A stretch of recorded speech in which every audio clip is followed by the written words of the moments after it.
অরিজিৎ সিং কি দারুণ গান গায়, সারাদিন শুনতে ইচ্ছা করে। কপিল শর্মা কি অসাধারণ কমেডিয়ান, ওর শো তো ফাটাফাটি। বিরাট কোহলি অসাধারণ ক্রিকেটার, যা খেলে না কি বলবো। তারা প্রত্যেকেই নিজেদের প্যাশনকে খুঁজে পেয়ে আজ সফল, কিন্তু আমি কি, আমার প্যাশনটাই বা কি? উফ, কোথায় খুঁজবো তাকে? কে বলে দেবে আমার প্যাশনটা কি? হ্যালো ফ্রেন্ডস, আপনার কি মনে হয় আপনার মধ্যে কোনো প্যাশন নেই, তাই আপনি হয়তো জীবনে কোনো উন্নতি করতে পারবেন না? এই প্রশ্নের উত্তর যদি হ্যাঁ হয়, তবে এই ভিডিওটি আপনার জন্য। এই ভিডিওটি শেষ হওয়ার আগেই প্যাশন নিয়ে আপনার সব ভুল ধারণা ভেঙে যাবে।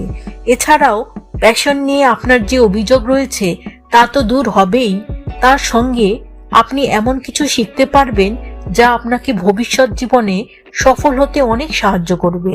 তবে ভিডিওটি শুরু করার আগে একটা অনুরোধ করব, ভিডিওটি ভালো যদি লাগে তবে একটা লাইক অবশ্যই করবেন। আর চ্যানেলে আসা নতুন দর্শকদের কাছে অনুরোধ, চ্যানেলটিকে একটা সাবস্ক্রাইব করে নোটিফিকেশন বেলটাকে অন করে রাখবেন, যাতে নতুন নতুন ভিডিও সবার আগে পান। যদি কখনো আপনার এটা মনে হয় যে আপনার মধ্যে কোনো প্যাশন নেই, তাহলে একটা কথা অবশ্যই মনে রাখবেন, আপনার মধ্যে কিছু না কিছু প্যাশন তো অবশ্যই আছে, তবে আপনি হয়তো জানেন না সেই কাজটি বা আপনার প্যাশনটা ঠিক কি। যদি আপনার ভিতর প্যাশন না থাকতো, তবে আপনি হয়তো এখন এই ভিডিওটা না দেখে কোনো আলতু ফালতু ভিডিও দেখতেন বা মোবাইলে কোনো গেম খেলতেন। তাই আমি আপনাকে কথা দিচ্ছি, এই ভিডিওটি দেখলে আপনি আপনার প্যাশন সম্বন্ধে জানতে পারবেন, আর আপনি জীবনে সফলতাও পাবেন, যে সফলতাটা আপনি মনে মনে চান। KFC founder colonel Sanders KFC শুরু করার আগে ওকালতি করতেন, ম্যানেজারের চাকরিও করেছেন, তারপর অনেক ছোটখাটো বিজনেস করেছিলেন, বহু চাকরি করেন, কিন্তু এগুলির মধ্যে তার কোনো প্যাশন ছিল না। এইভাবে তার জীবনের 40টা বছর চলে যায়। 40 বছর পর তিনি বুঝতে পারেন তার প্যাশনটা হলো মানুষকে খাবার খাওয়ানো।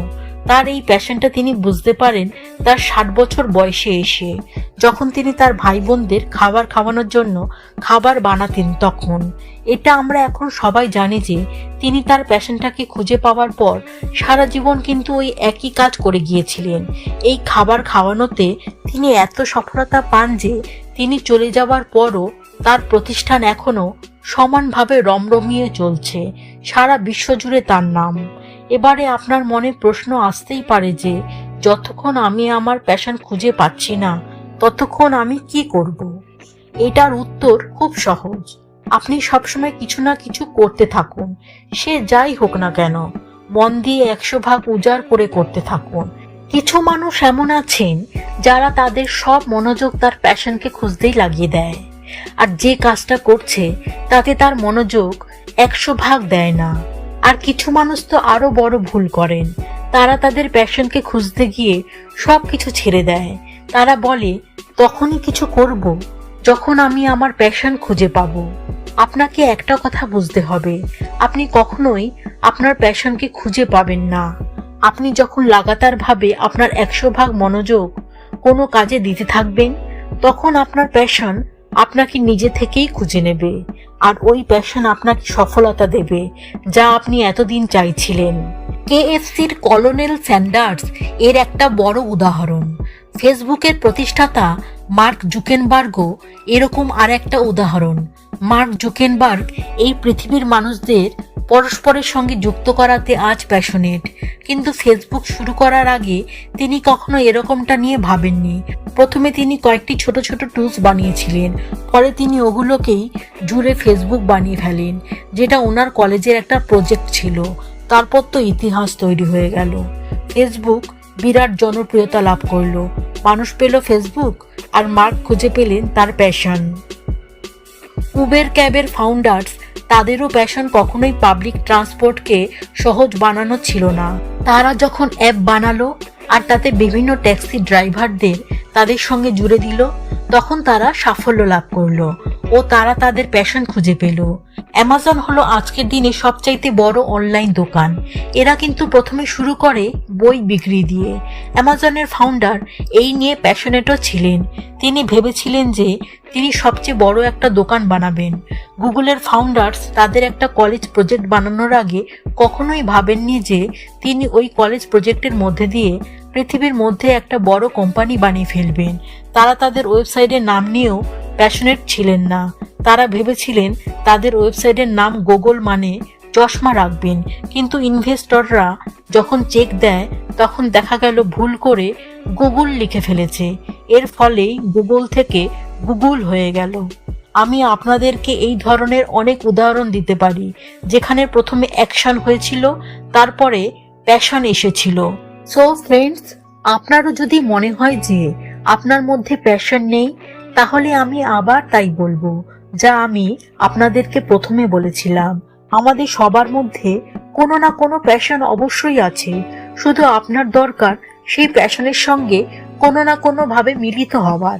ঠিক যেটা হয়েছিল কলোনেল স্যান্ডার্স, মার্ক জুকেনবার্গ, অ্যামাজনের ফাউন্ডার্স বা আরো অনেকের সঙ্গে। আপনার মতোই এদেরও প্রথমে তাদের প্যাশন সম্পর্কে কোনো ধারণা ছিল না, যতক্ষণ না তাদের প্যাশন তাদেরকে খুঁজে নিয়েছিল।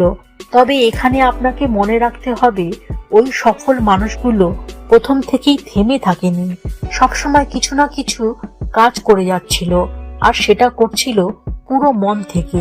এরা প্রত্যেকেই প্রথম ফেল হন, কিন্তু সেই ফেল হওয়ার জন্য ভেঙে না পড়ে মুখে হাসি নিয়ে পজিটিভ অ্যাটিটিউড নিয়ে আবারও নতুন উদ্যোগে কাজ শুরু করে দেয়। আপনার যদি মনে হয় আপনার মধ্যে প্যাশন নেই, তবে চিন্তা ভাবনাগুলোকে বদলে ফেলুন। যে কাজ করছেন সেটা 100% মন দিয়ে করুন, সততার সাথে করুন। যদি আপনি চাকরি করেন তাহলে আপনার সম্পূর্ণটা দিন, যদি পড়াশোনা করেন তবে আপনার সম্পূর্ণ মনোযোগটা পড়াশোনায় দিন। যদি আপনার মনে হয় আপনি কিছু নতুন করবেন, তাহলে না করে পেছিয়ে আসবেন না, ওই নতুন কাজটি করুন। প্যাশন আপনাকে খুঁজে নেবে। আর আপনি যদি কিছু না করে প্যাশনের অপেক্ষায় চুপ করে বসে থাকেন, তবে আপনি বিশ্বাস করুন আপনি আপনার জীবনের সবচেয়ে বড় ভুলটা করবেন। এখানে আমি আপনাকে একটা কথাই বলবো, বাইরে বের হন, কিছু করুন, যেটা আপনার ভালো মনে হবে তাই করুন, কিন্তু করুন। আপনার 100% আপনি দিন। আপনার প্যাশন আপনাকে অবশ্যই খুঁজে নেবে। সবশেষে আপনার কাছে একটা ছোট্ট অনুরোধ, যদি এই ভিডিওটি আপনার জীবনে কিছুমাত্র পরিবর্তন আনতে পারে, তবে আপনি আপনার ভাই, বন্ধু বা বান্ধবী যাকেই হোক না কেন শেয়ার করবেন।